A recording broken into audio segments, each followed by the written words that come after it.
Hello lovely people, welcome back to another tutorial with me, Lisa Taggart, and to the fabulous Fairy Craft Festival of July 2023 with Lavinia stamps. Today I get to play with lots of new stuff, including the magical dinkles, the powdered inks and some brand new stamps. This project is called Patience, and we'll be exploring a number of mixed media techniques, including how to create the bokeh, which is the blurred background effect, and also how to balance colours in a project. So, if you're interested in all of that, let's take a look at some of the tools and materials for today's tutorial. First up is the masking sheets from Lavinia Stamps, and these are very useful. Also the lovely watercolour card and a few bits of scrap copy paper. We'll also be using the stamping press. I've got my Tonic Tim Holtz one, anyone will do. I've also got some hairspray or pastel fixative, a couple of brushes, a large and small, along with some water. Also scissors for cutting out our masks, and some applicators for the pastels, and also the putty eraser, some water and also white gesso. In terms of the colouring materials, we're starting off with the Versifying Clair inks in Nocturne, Rainforest and also Warm Breeze. We're also using pan pastels in this project. Now I've pulled out rather a lot. I'm starting with the Hansa Yellow, also the bright yellow green and the pearlescent yellow. You only really need one yellow, so don't worry, just pull out what you have.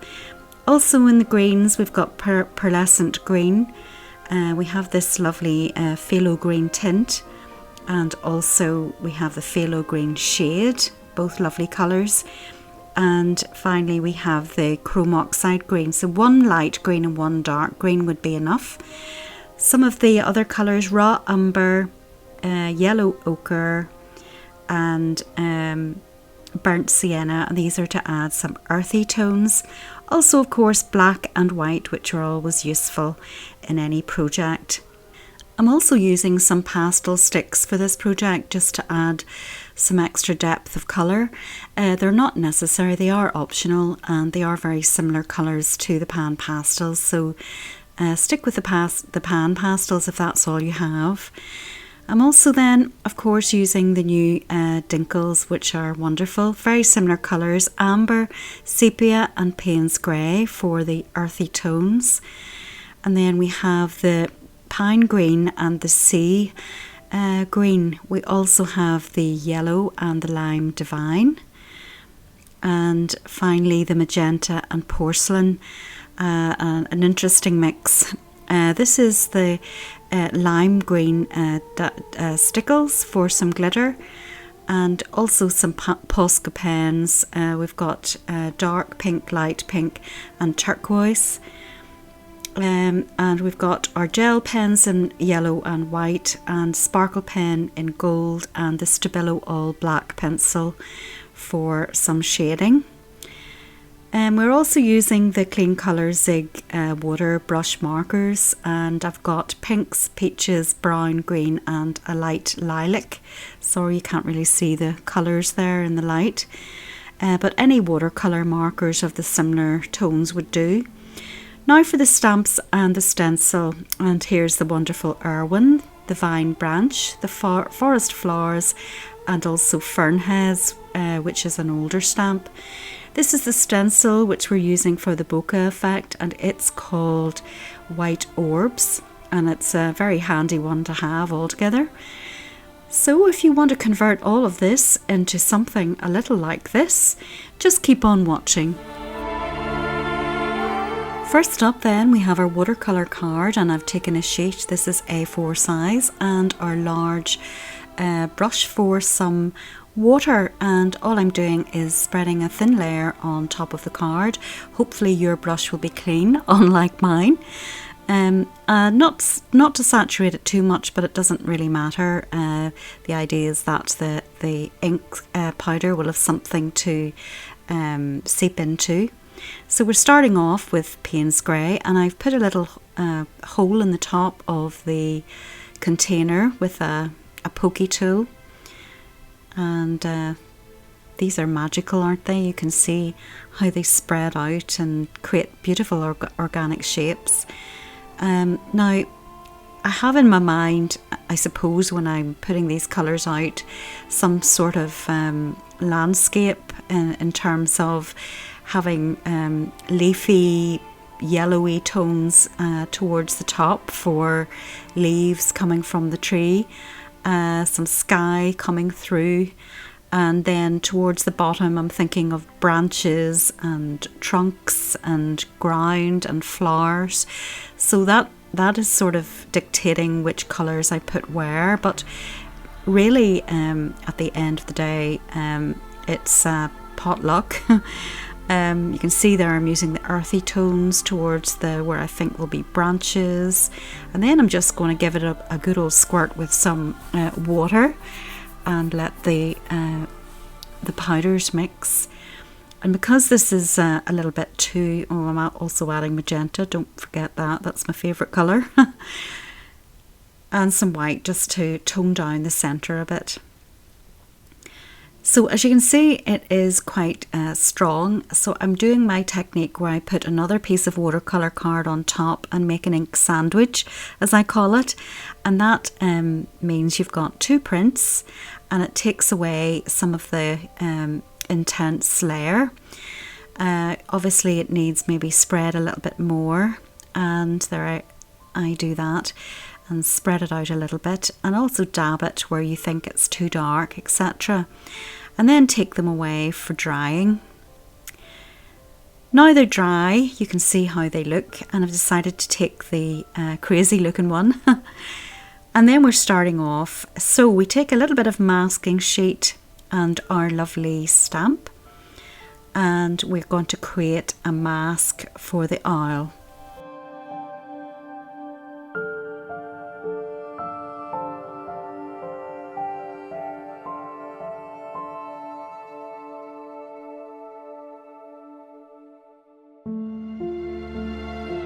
There we go. It doesn't matter that it's not too dark. Now I'm just going to cut out the shape of the body. I'm not worrying too much about the feathers around the edges because I'm going to add those later on. It's really just to protect the body shape. And there we have our mask. So next you can see I've trimmed down the crazy colours to 7.5 and 8 roughly, but it doesn't really matter. 8 by 8 would be fine. I'm taking out my stamping platform and putting that in place. I have a sticky sheet underneath as well. I'm seeing whereabouts I want to put my owl. I'd like sort of light behind the head, and decided there's good enough. I'll give it a good ink in my Nocturne permanent ink. And the beauty of the stamping platform, of course, is that if it doesn't come out dark enough in the first stamp, you can have multiple goes, and particularly when you're stamping over the top of the dinkles, which are quite strong and maybe a little bit bumpy in places, that's why I've chosen to use the platform in this occasion. But if you've a good stamping hand, you can do this project, of course, without a stamping platform. Now that that's good enough, I'm putting on the little mask to protect what's underneath, and move on to the next stage. So pan pastels, I've just taken out a number of colours here, just as I say, use a basic, if you've got earthy tones that would be great, but if you've got a light green, a yellow, a dark green, white, black, and maybe, as I say, maybe an amber colour, that would be good enough. And what I'm doing here is quite intuitively, I suppose. I'm thinking about, again, where branches might be. I'm wanting to darken the sides of the owl, and particularly at the bottom. And I'm thinking that there's going to be light shining through on the right hand side, the top right hand side, and I'm creating some contrast. Now it looks a little dark at the moment, but it will be blended in. As you can see, I've started that process off already, and it's, as I say, quite an intuitive process.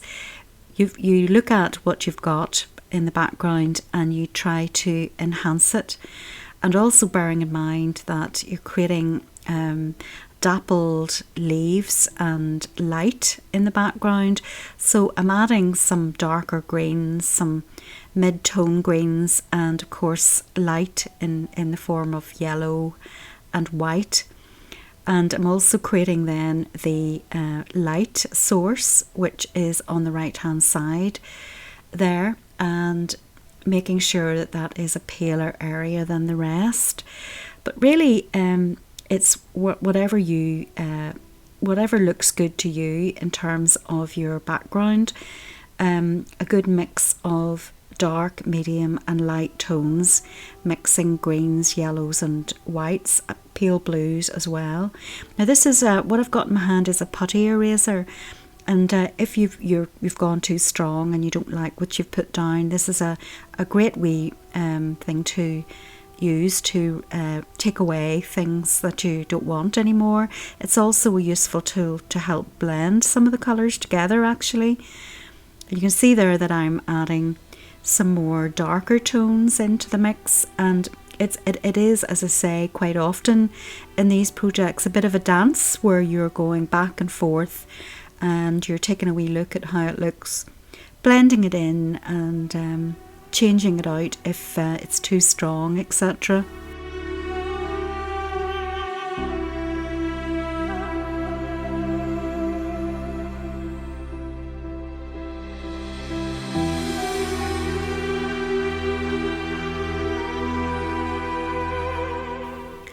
Okay, now taking our stencil, and I'm starting off with my finger and rubbing some of the colours through, and very similar to the blended background, I'm using the same colours all over again and a variety of different size circles. It really doesn't matter.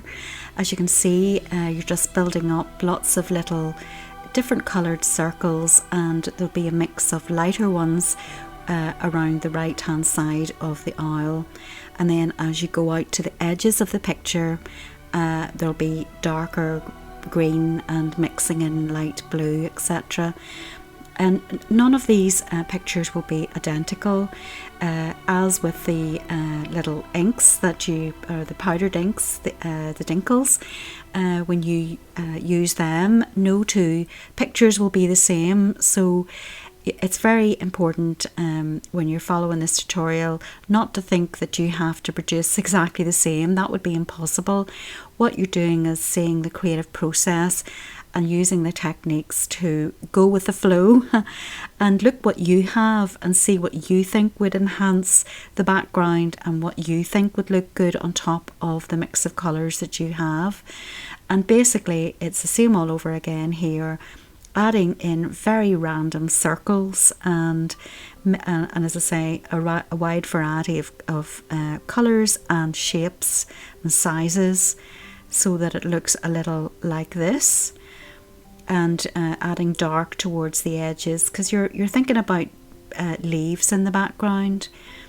And I do an awful lot of fussing, as you know. You don't have to do all this fussing. Sometimes it's best to leave it as it is, take a photograph, have a good look at it on your camera. Of course I don't, I carry on.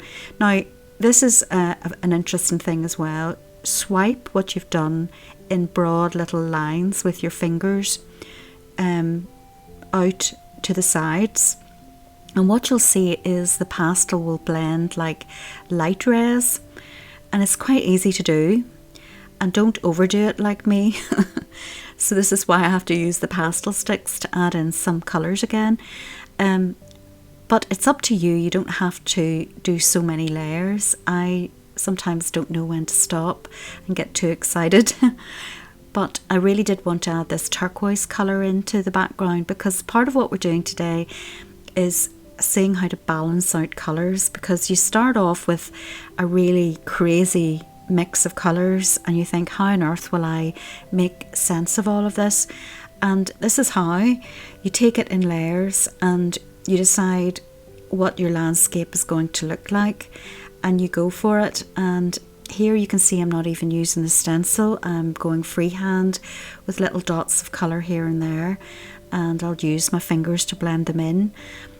And this all adds to the effect of the light in the background. And you see there that I'm concentrating the white just in that little area.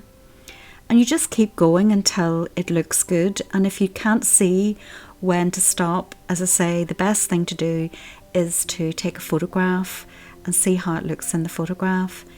I try to do that, but sometimes I get carried away.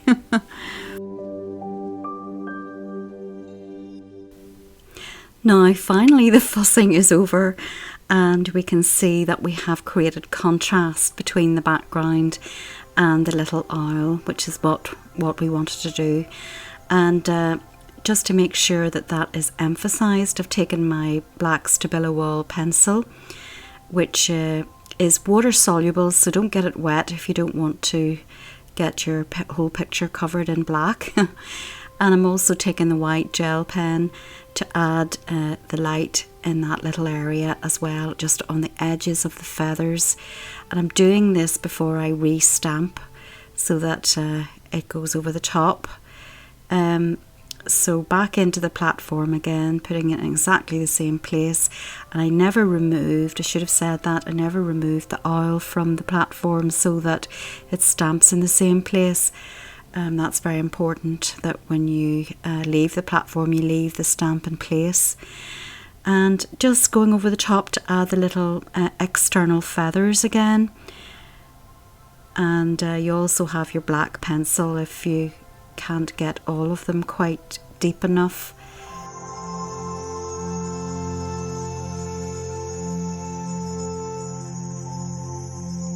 But that's good enough, I think. Now I'm taking the little mask and I'm cutting out the feet, which isn't easy. But I want to have the little claws and feet covered because I want to stamp over the branch, and I don't want the feet to be covered by the branch. I want them to be in the front. So there you are, that's the little mask back in place. And I'm taking this beautiful new stamp with the gorgeous branch and all the little leaves, and I'm going to use the platform to stamp this in place.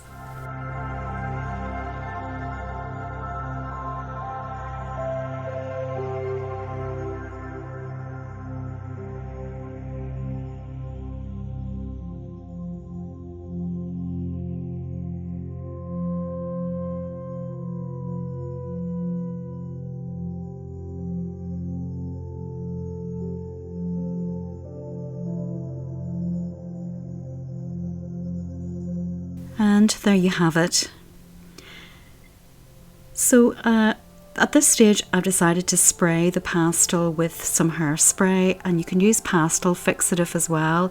It's just that we're going to do some more stamping, and it's best to have it fixed before we do that, just to take away some of the powderiness of the pastel. So I'm putting my mask back in place because I'm going to go over the top of the oil here with the branch and the leaves.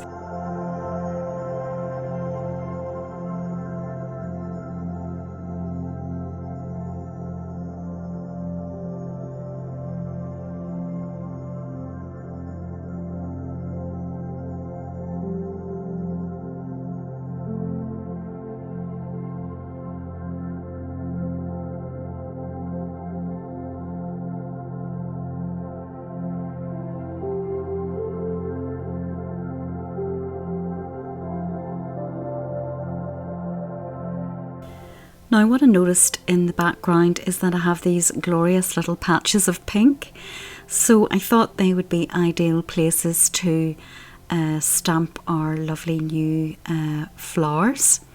And I'm taking the smaller sized one first of all. And I'm not stamping up the whole stamp because I think I'll hand draw the stems in later. And then this is the second size in the set, the larger one, and really beautiful stamp. And I'm taking advantage of, as I say, those pink areas that I have in the background and creating some lovely flowers. And I'll be colouring those in later on.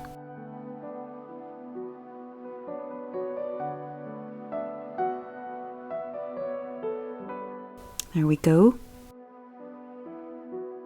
Now I'm also then adding some black to darken out the branch and to restore the stamping that isn't quite visible there, and also extending the stem down.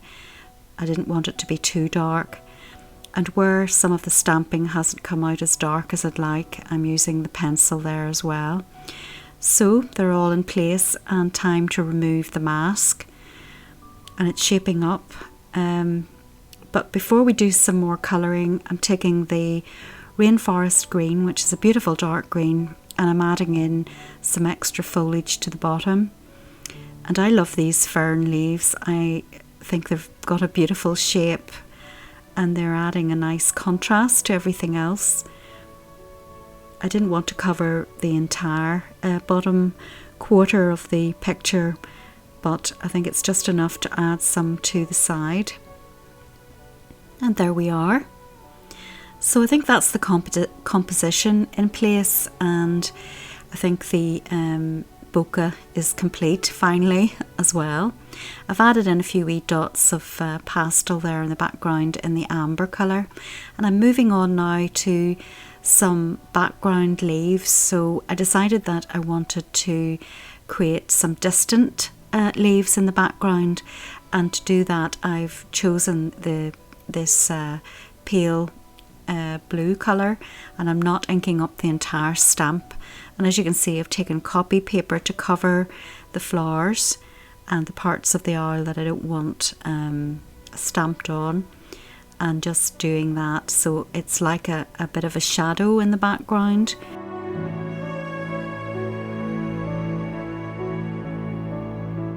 And repeat that on the other side.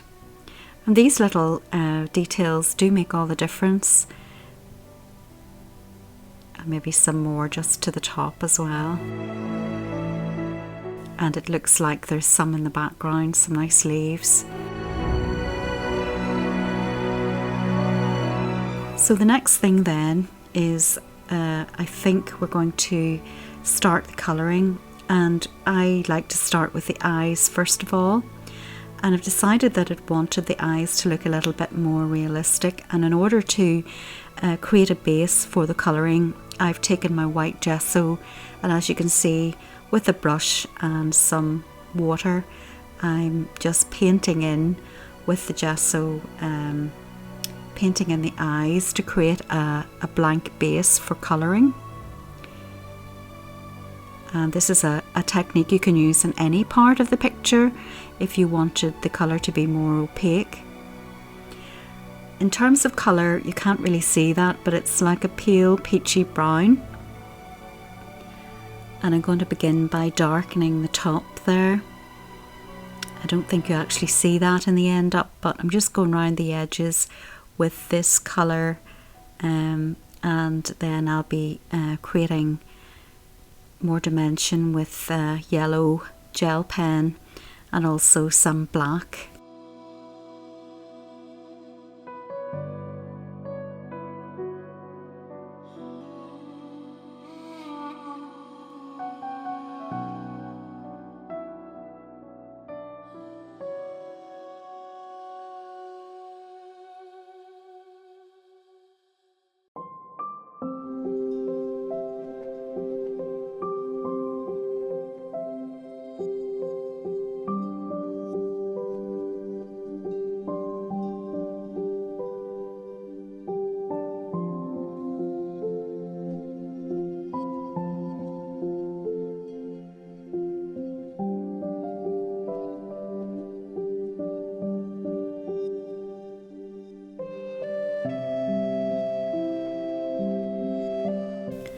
Now add the light, which is a really fun part, I always think, to bring eyes to life.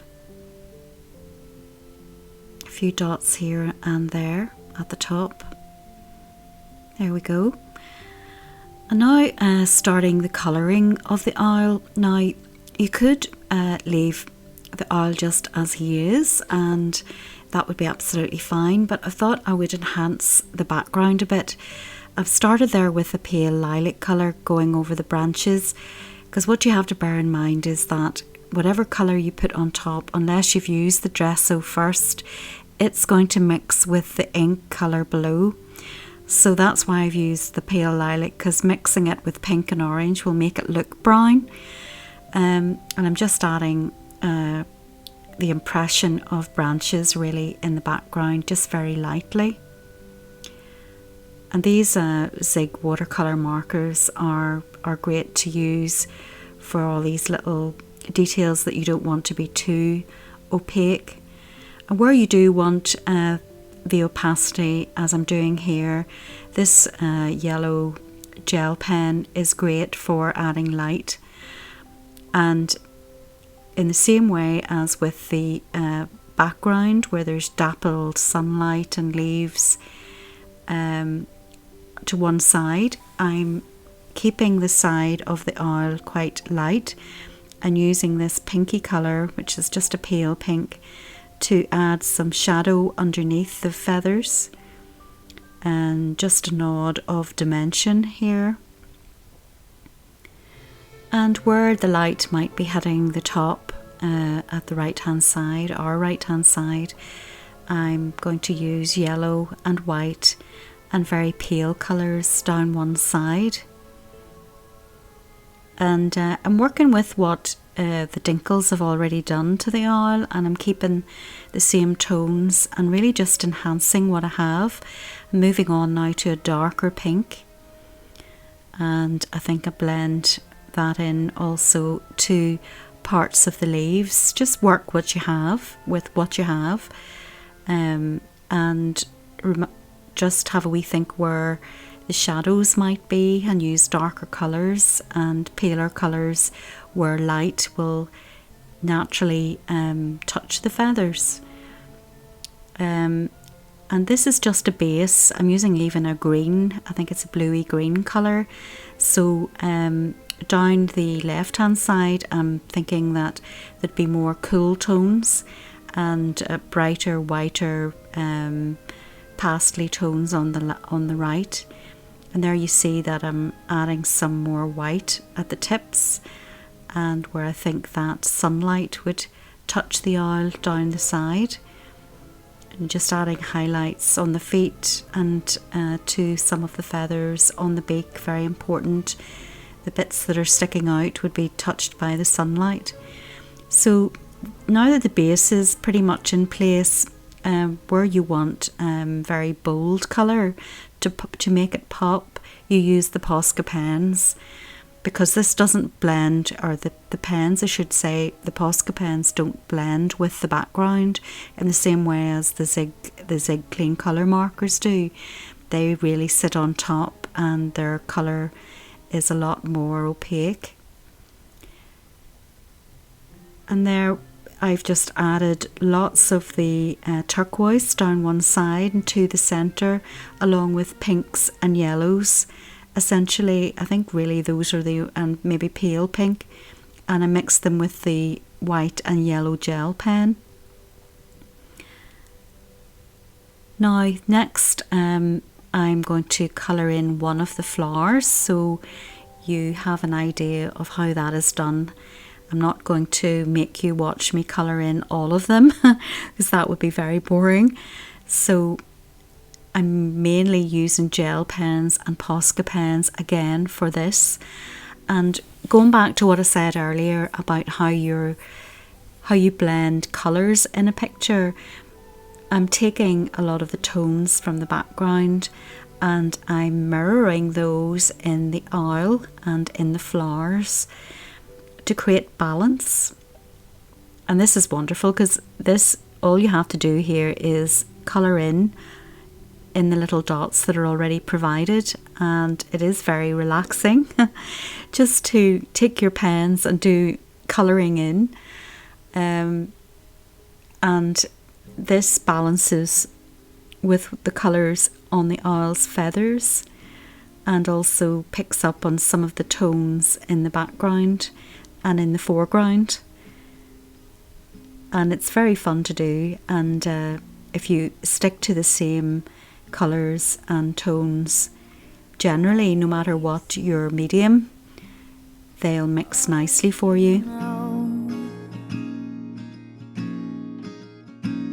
But I believe in something untold, and I gotta know if I'm going insane, 'cause there's life in the wind, and it's calling my name. It's magic, wouldn't you know? It's something fantastic, wants to be known, and all that you gotta do is be willing to look. So now they're all done, just like magic. And they tone in very nicely with the owl and draw, as I say, the colours of the overall picture together.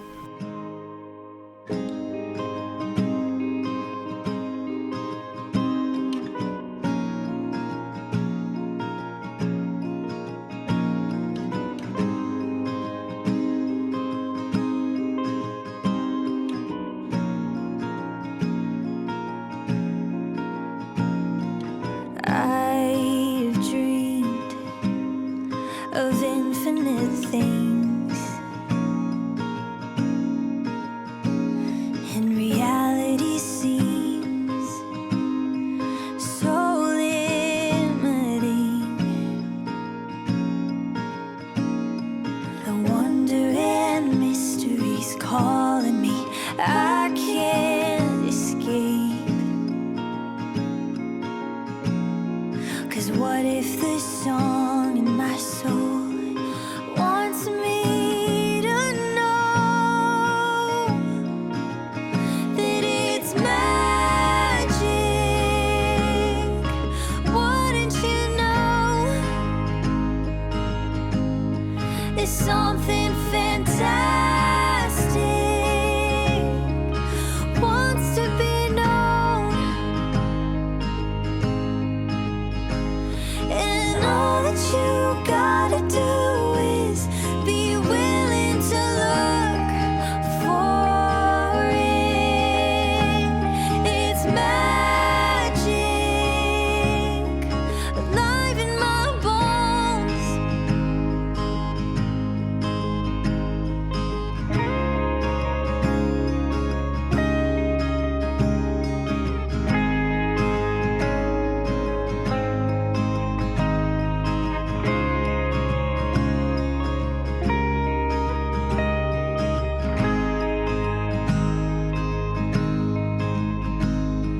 Somehow, somewhere, somehow, somewhere. And there you can see, hopefully, it twinkling. I must say it's more difficult to get this on camera than it is in person, but I hope you get the idea, and it adds an extra dimension. Now I've mounted up the picture onto black and white card, and I'm about to add the stickles. This time it's lime green. Things and the magic and mystery, we gotta believe in the magic and mystery, in impossible things. And that's it, that's more or less it. The picture is now complete. all the elements are in place, and I really hope you enjoyed today's project. And of course, until I see you again, take very good care of yourselves. Until next time. Somehow, somewhere,